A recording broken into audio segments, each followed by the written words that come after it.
Madam, আমি বিদ্যুৎ বিভাগ থেকে আসছে, আপনার মিটারে সমস্যা আছে, চেক করতে হবে।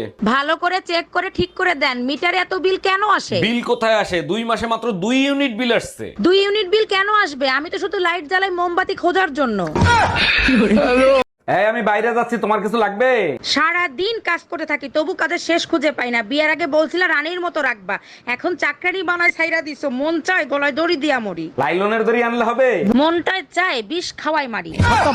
এই মসজিদের ইমাম সাহেব আজকে তোমাকে বান্দে পিটাইছে কেন? ইমাম সাহেব বলছে, ভালো এমন মানুষকে বাসো যে প্রতিটা মুহূর্ত আল্লাহকে স্মরণ করে। ইমাম সাহেব তো খুব ভালো কথা বলছে, বান্দে পিটাইছে কেন সেটা বলো। আমি বললাম, এমন ধার্মিক মানুষ তো এলাকায় একজনই আছে, আপনার বউ।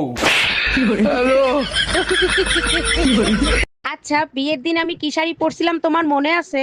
কেন, কি হয়েছে? তুমি কি বিয়ে করতে গেছিলা নাকি বিয়ের দাওয়াত খাইতে গেছিলা? আরে, যখন কেউ গলায় দড়ি দিতে যায় তখন সে দেখে না ওটা আম গাছ ছিল না জাম গাছ ছিল। আই কি বললা তুমি? Bye bye, tata, good bye, Gaya. এই, তুমি কার সাথে রাত কাটায় আসলা? কোথায় গেছিলা? সত্যি করে বলো। তোর মার সাথে গেছিলাম, সারা রাত বসে রামায়ণ শুনছি। ও আচ্ছা, তার রামায়ণ শুনে তুমি কি শিক্ষা লাভ করলা? আরে রাখো তোমার শিক্ষা, আমি তো এখন পর্যন্ত বুঝতেই পারলাম না সীতা কার বাপ। এই কই তুমি, তাড়াতাড়ি দরজা খোলো। হ্যালো, বিদ্যুৎ বিভাগ। তার আগে বলেন, আজকেও কি ভাবির বাসায় আটকা পড়েছেন নাকি? না ম্যাডাম, আজকে ভাবি আমার বাসায় আটকা পড়ছে আর বউ চলে আইছে। তাড়াতাড়ি 5 মিনিটের জন্য বন্ধ করেন।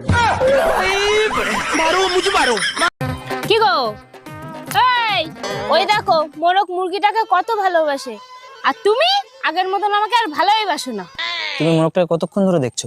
আধা ঘন্টা ধরে। আমি 7 দিন ধরে দেখছি, মোরগটা একই থাকে, শুধু মুরগিটা পাল্টায় যায়। লাগবে ওরকম ভালোবাসা?